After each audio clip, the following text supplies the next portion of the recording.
C'est une précieuse coopération. Nous travaillerons en la possibilité de partager le savoir-faire de la construction de logements sociaux et pour améliorer la recherche scientifique pour faire un bon résultat de l'agriculture.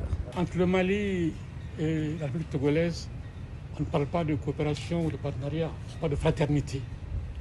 Aujourd'hui, je suis venu d'abord apporter les remerciements des autorités maliennes et du peuple malien pour l'engagement personnel de M. le Président dans la crise malienne.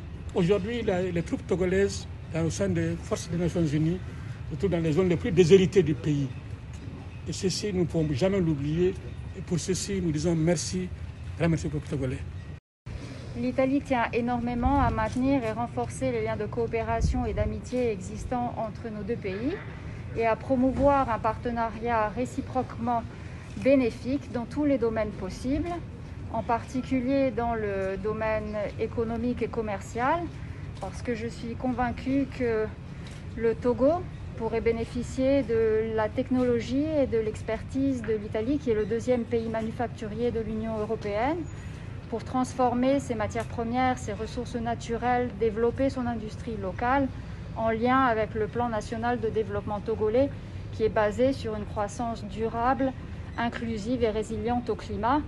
Parler des questions de coopération bilatérale, questions économiques, questions de coopération technique, mais surtout de donner une dimension importante aux relations économiques à travers la mise en place du conseil d'affaires qui permettra la rencontre entre les chefs d'entreprise des deux pays. La Sierra Leone et le Togo entretiennent de fortes et fructueuses relations de coopération depuis 1989 à travers plusieurs accords. Donc nous allons nous consacrer au renforcement de ces liens qui existent entre nos deux pays. J'ai eu un bon entretien avec le chef de l'État togolais. Nous avons évoqué les sujets de coopération entre nos deux pays. Nous sommes beaucoup plus appesantis sur la coopération sur le plan économique. Le président de la République m'a présenté les opportunités offertes par le Togo. Et un peu plus élargi, nous avons parlé de la sécurité dans le golfe de Guinée. Sur ce plan, nous sommes beaucoup plus actifs avec des stratégies de sécurité maritime à ne plus démontrer sur le plan pratique. Nous avons eu de fructueux échanges avec le président de la République. Nos deux pays coopèrent dans plusieurs domaines. Si nous prenons par exemple la stabilité dans le Sahel, la promotion de l'emploi, la sécurité maritime dans le golfe de Guinée, nous pouvons dire que notre coopération porte déjà ses fruits. J'ai rassuré Monsieur le Président de la République que nous allons poursuivre dans le même élan. Et je remercie le chef de l'État pour avoir reçu ma lettre de créance et je pense bien collaborer avec le peuple togolais. Vous convenez avec moi que nous avons déjà une zone de libre-échange continentale, l'ASLECAF.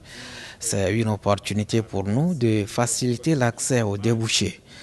Dans le domaine agricole, nous devons être autosuffisants sur le plan alimentaire et là, nous devons mutualiser nos efforts pour renforcer le secteur manufacturier pour ne plus exporter de façon brute nos produits. Je suis honoré et ravi d'avoir cette occasion de venir partager le potentiel rwandais avec le Togo et vice-versa. Le chaleureux accueil que le chef de l'État et l'ensemble du gouvernement m'ont réservé est très satisfaisant et cela témoigne de l'esprit panafricain. Notre président et son gouvernement, le gouvernement rwandais, ont pris l'engagement de travailler en collaboration avec le Togo dans les secteurs de l'emploi, le commerce, l'éducation et bien d'autres à long terme. Et ce n'est que le début et j'en suis vraiment ravi.